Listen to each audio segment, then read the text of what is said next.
Paper documents are such a common and integral part of our world that we take them for granted.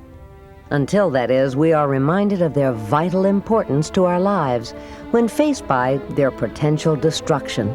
For instance, as the Earth's natural resources are consumed and some species of plants and animals vanish into extinction, we must rely more and more on paper documents to know the impact of our actions on our world. Such documents are found throughout museums, research institutions, archives, libraries, and other collections. One reason that documents are so valuable is that they are often the primary or only record of our most profound enterprises. Documents preserve information on everything, from our first small steps into space to our earliest aircraft in the sky, even though many of the actual aircraft themselves have long since been destroyed. Other documents preserve information about more earthbound structures that are endangered or have vanished. Some architectural drawings are the only record we have of the appearance and scale of threatened or lost structures. If such images become distorted from poor storage or handling, perceptions of our diverse cultures can also become distorted. Collections documenting diverse plants and animals are especially fundamental to our understanding of the world. Scientific illustrations, for instance, may help gauge subtle changes that species might have undergone because of changes in their environments. These changes can threaten the existence of some species that could, in turn, threaten our very lives. For example, to find out whether mutation, evolution, or extinction has occurred for a species, scientists may closely examine specimens found in research collections. Such research collections include illustrations that record the actual color of the specimen used in the original species description. However, comparison between the early original type specimen and a modern example can be complicated, especially if the colors of the original illustrations have changed because of storage in acidic envelopes or other poor conditions. Preservation policies must be written to protect these unique and irreplaceable documents.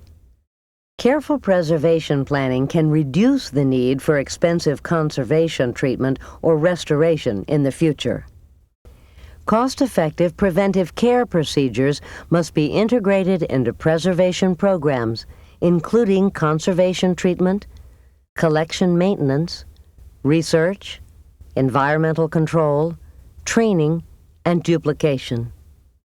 Sound preservation policies should require periodic surveys to assess a facility's environment and identify problems like poor display and storage conditions.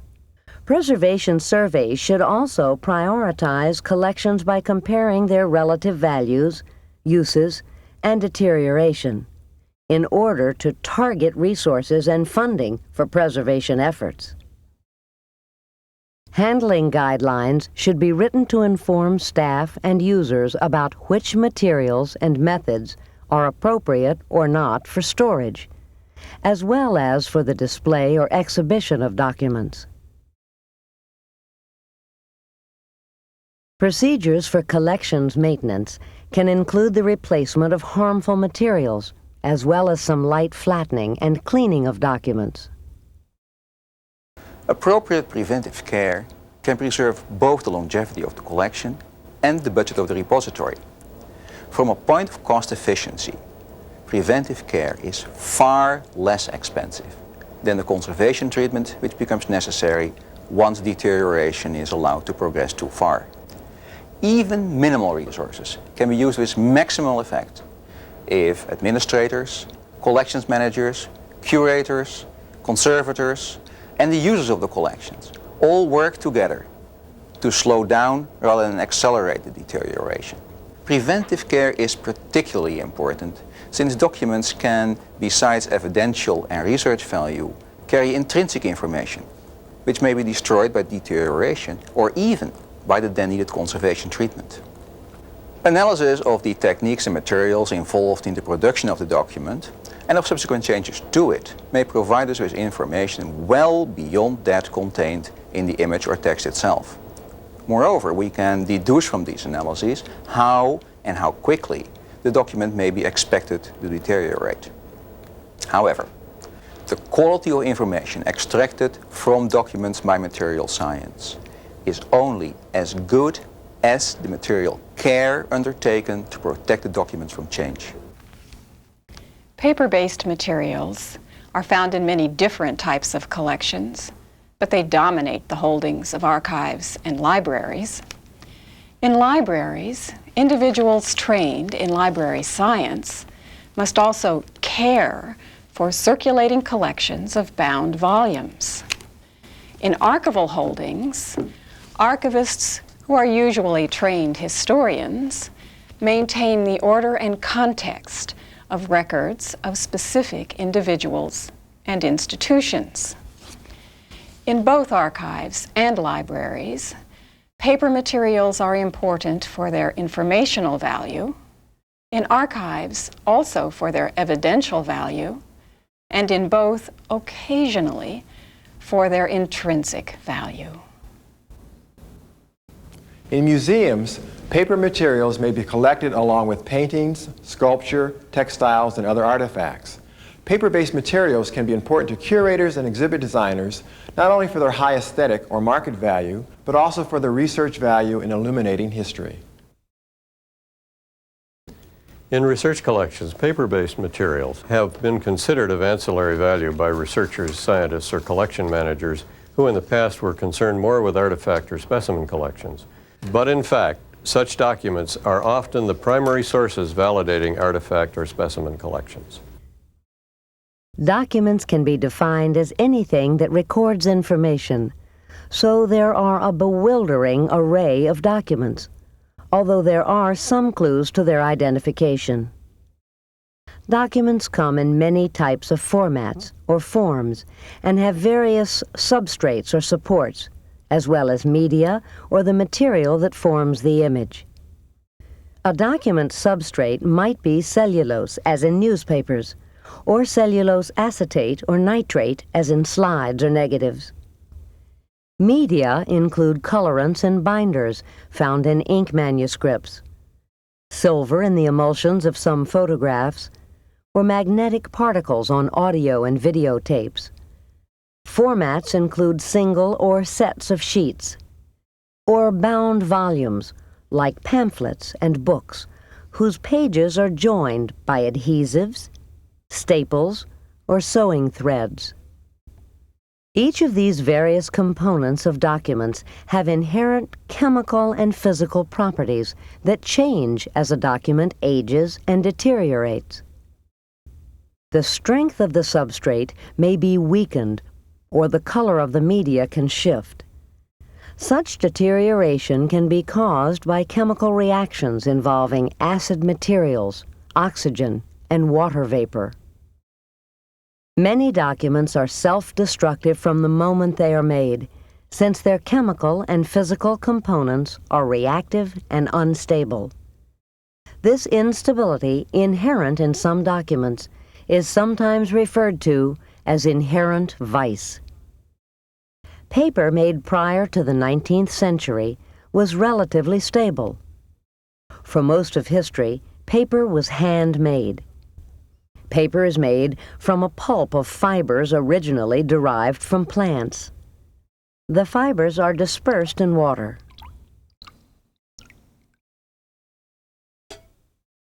Once they have been evenly distributed, they are randomly deposited on a paper mold. When the mold is shaken, the fibers become interlocked and physically bonded to form a felt-like web that becomes chemically bonded after it is pressed and dried.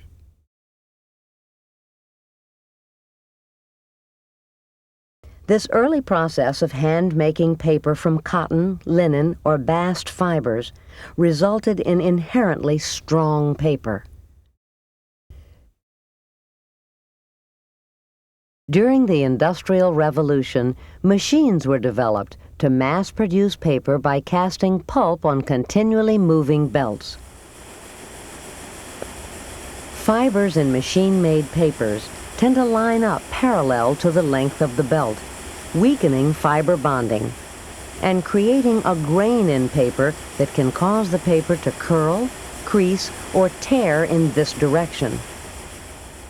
In addition, increased demand for paper resulted in the need for new sources of fiber, some of which are unstable, like ground wood pulp. Acidic materials like lignin, found naturally in ground wood pulp, along with unstable additives and procedures like acidic bleaching and sizing, cause many modern papers to discolor and weaken as they age.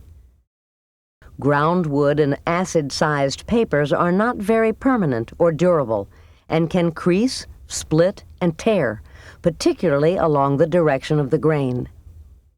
The media found on paper documents can also be extremely reactive or unstable. For instance, friable graphite from pencils can smudge when rubbed by handling or adjacent materials, or paint can crack and flake off. Fugitive colors can fade if exposed to light. Soluble media can dissolve and run or bleed and feather, even penetrating into the paper to cause strike-through, seen on the reverse of the document. Oily or acidic media can cause discoloration by offsetting onto other documents or striking through their own paper substrates. Some acidic media, like iron gall ink, can even destroy the paper on which it is used.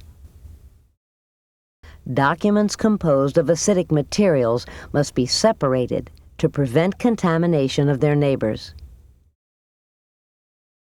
Materials such as cellulose nitrate and acetate photographic negatives can give off gases as they age. When they are in closed containers or humid environments, they may rapidly decay beyond recognition.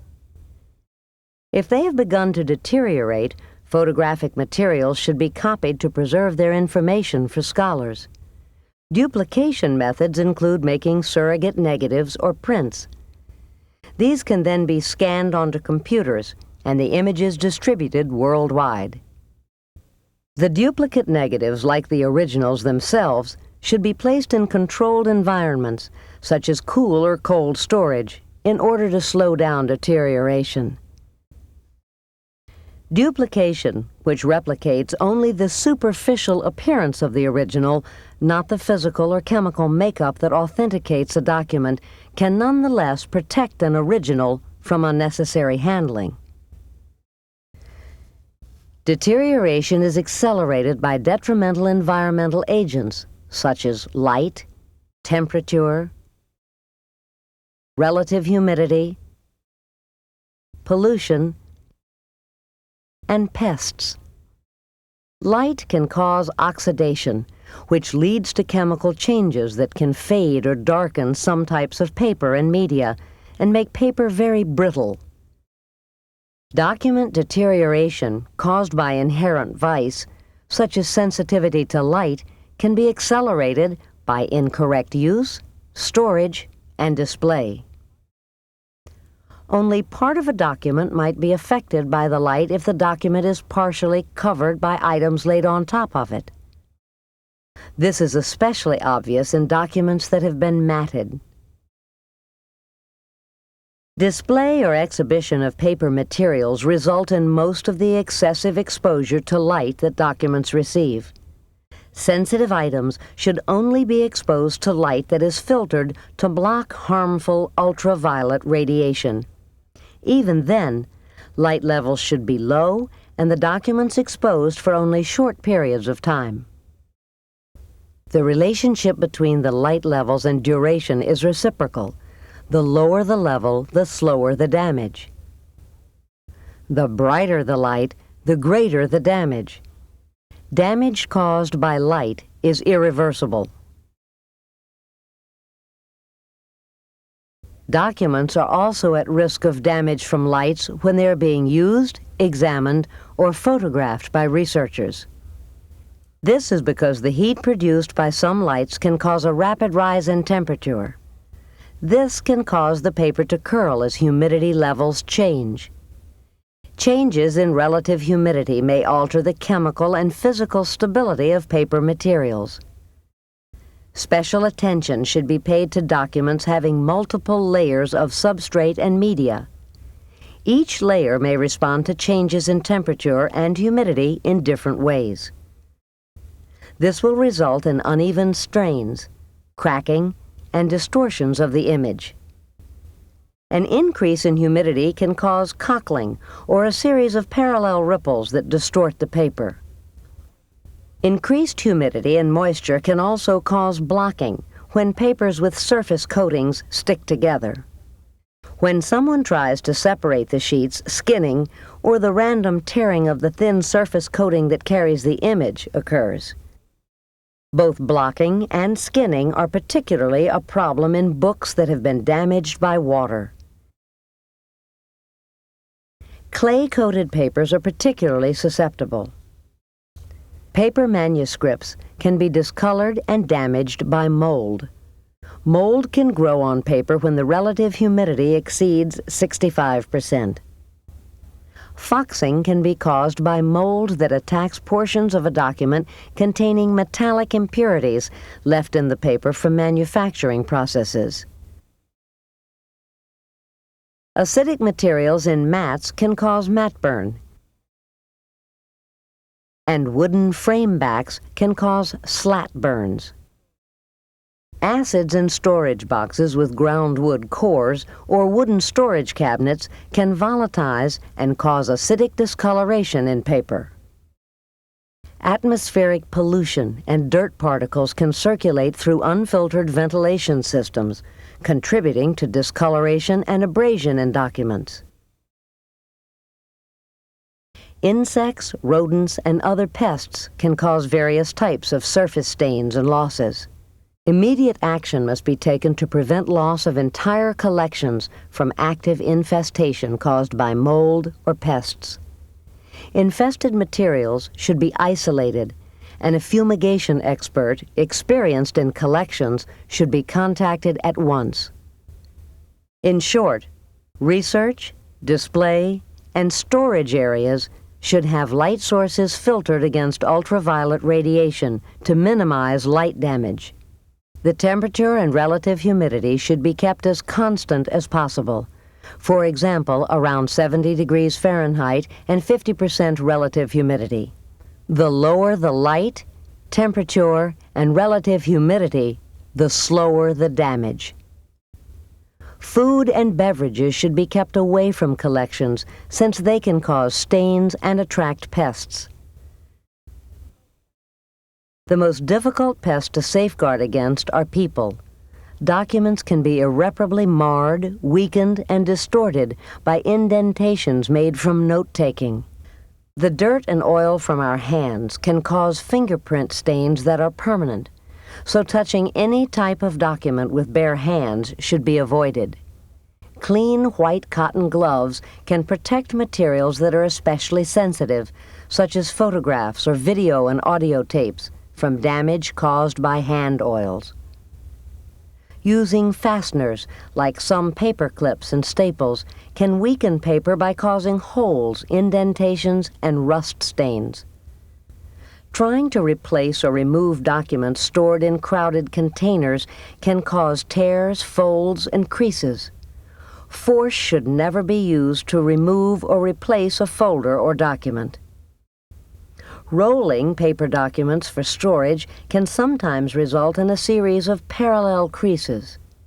Well-meaning but misguided attempts to clean or repair documents often cause damage. Some cleaners are not only abrasive, but are difficult to remove. Most tapes can cause stains in paper and are difficult or even impossible to remove safely. Water-activated tapes like paper or cloth-backed adhesive tapes can cause impressions and other distortions. Adhesive residues can permeate paper or become tacky, brittle, or cracked. Adhesives sometimes cause paper to stick together or become stained. Tapes and adhesives should only be removed by conservators trained in the chemical, physical, and historical properties of paper documents. Conservators are experienced in the safe use of solvents and specialized equipment. Individuals responsible for collections should seek assistance from conservators or conservation educators and scientists in order to solve many of the preservation problems facing documents. But anyone can protect paper from most agents of deterioration. Research records can be rescued by appropriate storage, handling, and display. We know that we face the potential loss of some of our natural resources if we expose them to hostile external environments. But now we have learned that we also face the potential loss of the records that document both our natural and cultural resources. These records will be lost if we misuse them, or store, or display them in hostile interior environments. If we are to preserve our natural heritage, we must also conserve our cultural heritage. To do this, we must rescue our records not only from disastrous emergencies, but also from disastrous neglect.